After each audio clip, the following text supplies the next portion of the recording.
Այս շաբաթ կազմվել են ամենաշատ արձանագրություններն այն կառուցապատողների նկատմամբ, որոնք խուսափել են Փոշեկլանից ցանցերի տեղադրումից, հայտնել է Երևանի քաղաքապետ Տիգրան Ավինյանը գործակարգավարական խորհրդակցության ժամանակ, նշելով, որ այսուհետև հանրայնացվելու են նման ընկերությունների անունները, ինչը կնպաստի պատասխանատվության մակարդակի բարձրացմանը։ Թեկուզ դա տևի շատ երկար, անհատապես բոլորի անունները մենք պետք է բարձրաձայնենք, որպեսզի մարդիկ իմանան ումից են տուն գնում։ Եվ ինչ պատասխանատվության ընկերություններ են դրանք,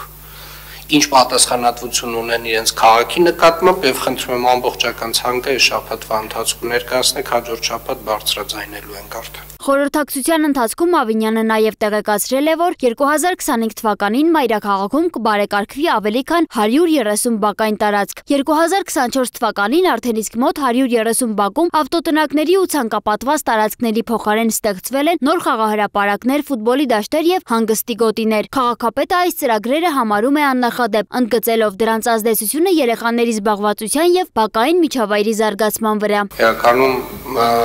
այս բազմաթիվ հարյուրավոր բակային վերակառուցումների ավտոտնակների քանդումը ունի մի քանի նպատակ։ Առաջին նպատակը իհարկե բակային միջավայրի վերականգնումն է, կանաչ տարածքների ավելացումն է եւ բացի խաղահրապարակներից նաև շատ կարևոր են ֆուտբոլի դաշտերը։ Ինչով են կարևոր ֆուտբոլի դաշտերը, վերջերս երևի թե բոլորս տեսանք Հայաստանի հավաքականի ցավալի պարտությունը Պորտուգալիայի հավաքականից եւ ես վստահ եմ, որ մեր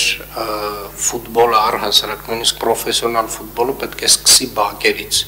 եւ այն բազմաթիվ ֆուտբոլի դաշտերը, որոնք որ կառուցվել են եւ կառուցվում են Երևան քաղաքում, վստահորեն իրենց արդյունքը տալու են ապագայում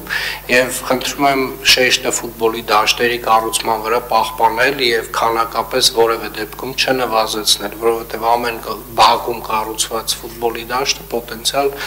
մեր հավաքականի նոր ֆուտբոլիստի ապագան է եւ հետեւաբար խնդրում եմ այս շեշտադրումը միշտ պահել։ Բացի այդ քննարկվել է Երևանի թիմ նոր օրենսդրական փաթեթը, որը ստացել է դրական եզրակացություն նախարարական կոմիտեից եւ ներկայումս գտնվում է վերջնական համաձայնեցման փուլում։ Ավինյանի խոսքով նոր օրենքով լուծումներ կտրվեն Երևանում վերջին 20-ից 25 տարիներին կուտակված խնդիրներին։ Սոնա Գիշյան, Free News, Ազատ լուրեր։